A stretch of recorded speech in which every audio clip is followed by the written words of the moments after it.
Chasing the Sun 2 is a phenomenal bit of storytelling based on the first 2 episodes that have been released and which I have seen. I have managed to find a way to see the first 2 episodes. You'll be glad to hear, and consequently I can make this video talking all about it.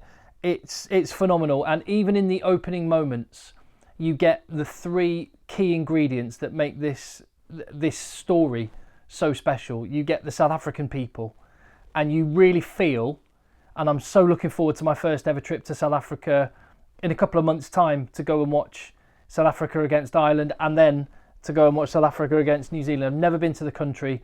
I can't wait to immerse myself in the passion that country has for rugby, and that comes through in spades in this documentary series. You get the people of South Africa, you get the action on the pitch, and in the first moments it starts with the semi-final where things are going not to plan for South Africa and going very well for England. I was there in Paris at the Stade de France that night, and it was a very, very special night.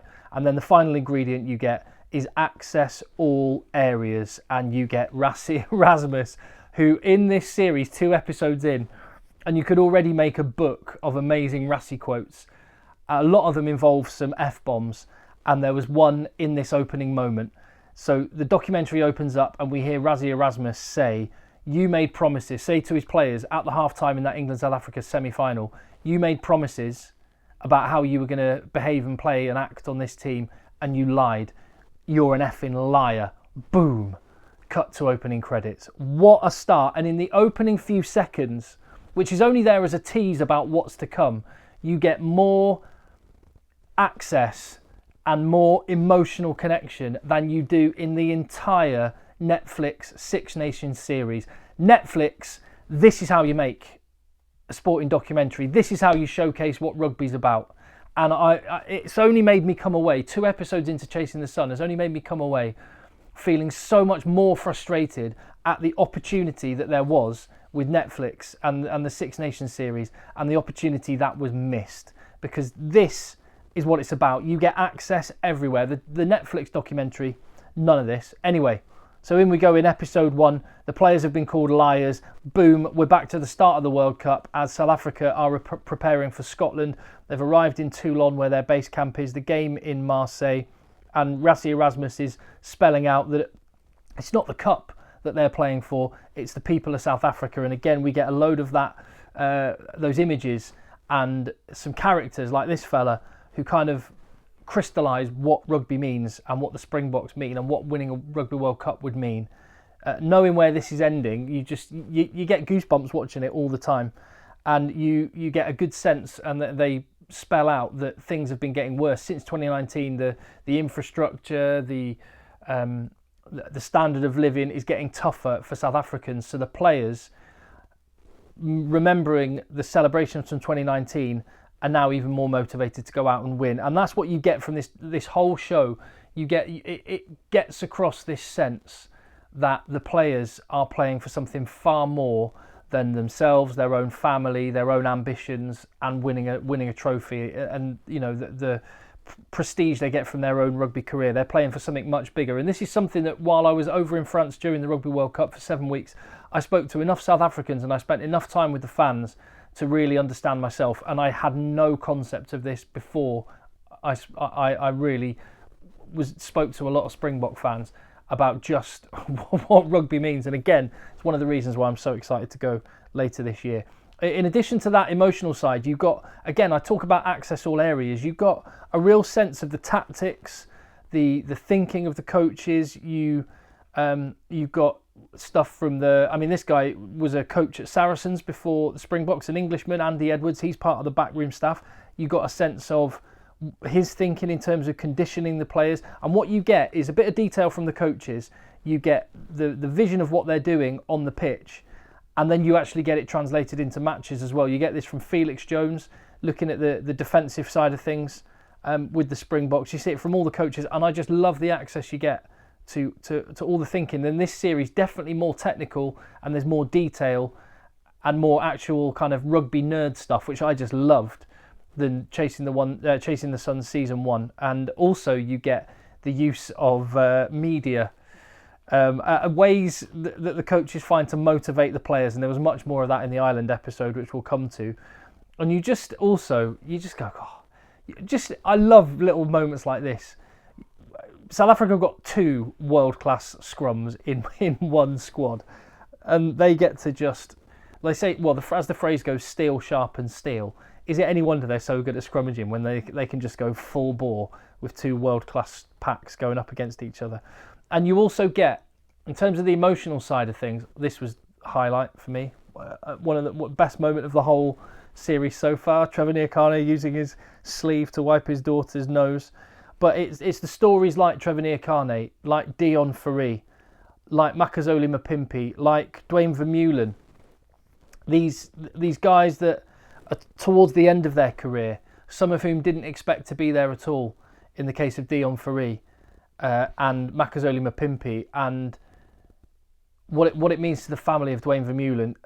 I loved all this. And again, the stuff you get out of these interactions is way more authentic than some of the stage stuff you get in the Six Nations documentary. Like Louis Rees-Zammit with his family, and it just felt a little bit, that sort of stuff, it just didn't feel as natural. This feels really natural and raw emotionally, and I love the way it was put together. Anyway, you jump straight into the selection discussions, and I've just talked about Dwayne V Mulan. He did not get picked for that opening game against Scotland. Jasper Wiese was chosen at number 8. You actually hear my voice announce that on the documentary. I do feature a few times on it, just my voice in the background from the YouTube videos, which is, so hey, the makers of Chasing the Sun 2, they watch my YouTube channel. If you haven't already subscribed, hit that subscribe button, give the video a thumbs up, leave your comments down below. And then the story of the second half and through the Scotland game is Marnie Liok, and you get the humble background that he's come from, that he was raised by his grandmother, the influence she had. His uncle gave him a green shirt, and that's when he decided he was going to be a Springbok, and all of the sacrifices he made that led up to what we then saw. Again, what a quote. This might be the moment of the whole series. Rassie Erasmus, we're the only thing that effing works in South Africa. Amazing line. And he also says to Marnie Liok, Marnie, have a go. And we see what happens. Marnie Liok's goal kicking may not have been great, and that is a theme that gets touched upon in the next episode. But I mean, what brilliant bit of action where, set to classical music, you get Marnie Liok's no-look kick, which was just a thing of absolute beauty. I was privileged to be there in the stadium in Marseille that day. I was up there in the stand, and you can go back and have a look. Actually, some of my favourite stuff that I did from the Rugby World Cup was the stuff with the fans outside the stadium, and the Bok fans and the Scottish fans, for that matter, after this game were just absolute dynamite. And so, yeah, go back in the channel and have a look at that video because it was so good. But this is what, yeah, this was the moment everyone was so excited about from that opening day win. And with everything we learned, or certainly I learned, about Marnie Liok and his background, it just made that extra special. And he talked about his grandma saying, and again, another moment where you got those goosebumps, started to choke up a little bit. His grandma was looking over him with a smile, and you sort of, when you watch the game on telly, or these backstories are so important. They're so important. This is what rugby needs to do more of. Just create the full 3D picture of these guys as blokes. Help people understand the sacrifices, where they came from, and Chasing the Sun 2, just as Chasing the Sun, the original series, just does this brilliantly, and in a way, and to a level of depth and an emotional connection that hasn't really been done in rugby documentaries. And I absolutely love it, and I commend the people that make the show for that. The first episode ends all good and happy in the Scottish camp. They've got the win against Scotland, the one that they absolutely targeted and said, we have to win the opening game. They did, but cliffhanger, Malcolm Marx' injury, and that is going to be the story of episode 2, as it started with Malcolm Marx discussing his injury. Again, you hear my voice just at the beginning talking about Malcolm Marx, calling him irreplaceable. That's what we thought. And then, of course, Andre Pollard. And it was good remembering all of these big stories, all the things I talked about on the channel. Yeah, and that's a great story. And then we get Rassie Erasmus discussing Marco van Staden and Dion Fourie as potential hooker backups. This was a massive story, wasn't it? Again, another example of why he is just different. He does things that other coaches don't. And they were, I mean, the Dion Fourie story, seeing his mum and seeing him getting quite choked up. Bongi and Banambi's dad saying food has always been his thing. And what was it? Rassie Erasmus called Bongi one of his favourites and Jacques Nienaber the main dog. And, well, he led the Springboks in the game against Romania, but it was all about this episode, the Ireland match. And I love the way this game just captured the hype that there was around this match. Again, I was absolutely honoured, privileged to be in Paris at the stadium watching Ireland versus South Africa. I think it's probably the best. No, it is the best game I've ever seen live, because I was down in Marseille for the quarterfinals, and so I was not watching live in the stadium those two quarterfinals: France, South Africa, and Ireland, New Zealand. This is the best game I've ever watched. The intensity, the physicality was just insane. But before we get to that game, there's obviously the big discussion about the 7-1 bench split. And they just capture the media, particularly Matt Williams in this case, losing his marbles over that one, saying karma is a thing. Karma will get you. Well, Felix Jones, one of the coaches, he even said, you know what, it's a risk, but you know, if we get 2 injuries in the back line, we're a bit screwed. But it just captured how much this game was hyped, how silly some of it got, and Rassie Erasmus quite happy to bring some of that media coverage to his players just to fire them up. Even though I think this is actually a clip from 2018, so even before the last World Cup, but Rassie Erasmus knows how to press the buttons of his players and get them in the right headspace for what was going to be an absolutely titanic encounter. Yeah, I mentioned Dion Fourie, that story was amazing. And actually, when I do come to South Africa, the one player that I want to interview, I'm coming to South Africa, I'm going to cover the games, I'm hopefully going to get to a schools match. If I can work out, if the kickoffs work, then Affy's against Maritzburg is the game I want to watch. I want to get all sorts. I'm going to Craven Week, and I'm going to get to as much rugby at all levels as I can. If I could pick one person to interview while I'm in South Africa, obviously it would be Rassie or Sia, obviously, but Dion Fourie. He was the guy that was captain for the Springboks on the pitch when the final whistle was blown in the World Cup final. And the guy's an absolute legend. So I want to chat to Dion Fourie. So I'm working on it. Hit subscribe in the channel if you feel like that might be... Hey, numbers will help. The more subscribers, the more views, the more that will help. So give the video a thumbs up, help spread the word, leave your comments down below. So this game then, wow. As I said, one of the best games I've ever watched in my life. And the physicality, the massive shots. But before all that, I loved another brilliant Rassie quote.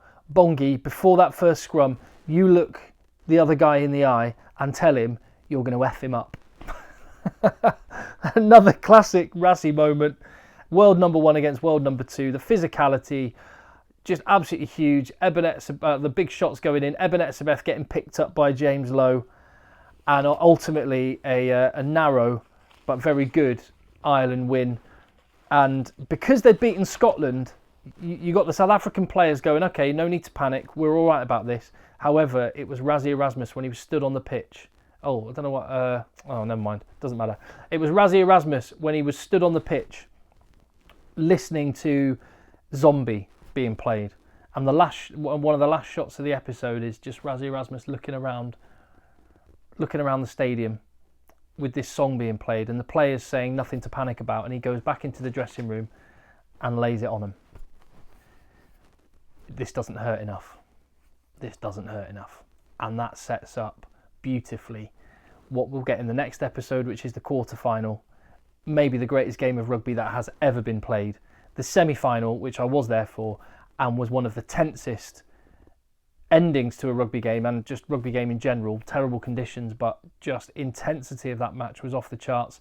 And then, of course, the final episode will be the final. I predict lots more tears, lots more massive shots, lots more backstories for the players, lots more from back in South Africa, and to their credit, and the whole South African camp and South Africa rugby and the coaches and the players access all areas, and that is the best thing about Chasing the Sun. This tells the story in full as it should be, makes you feel like you were a fly on the wall of the changing room, of the coaches' team meetings, of the hotel, of the training ground, and on the pitch as well. And that is what makes Chasing the Sun season 2 so good. So watch it. There was a NordVPN link, nordvpn.com/egg chasers. I mentioned it in a previous video. That's a code which you can use to get a great deal on NordVPN, which could help you watch Chasing the Sun. nordvpn.com/egg chasers. Please hit subscribe, give the video a thumbs up, leave your comments. See you on the next one.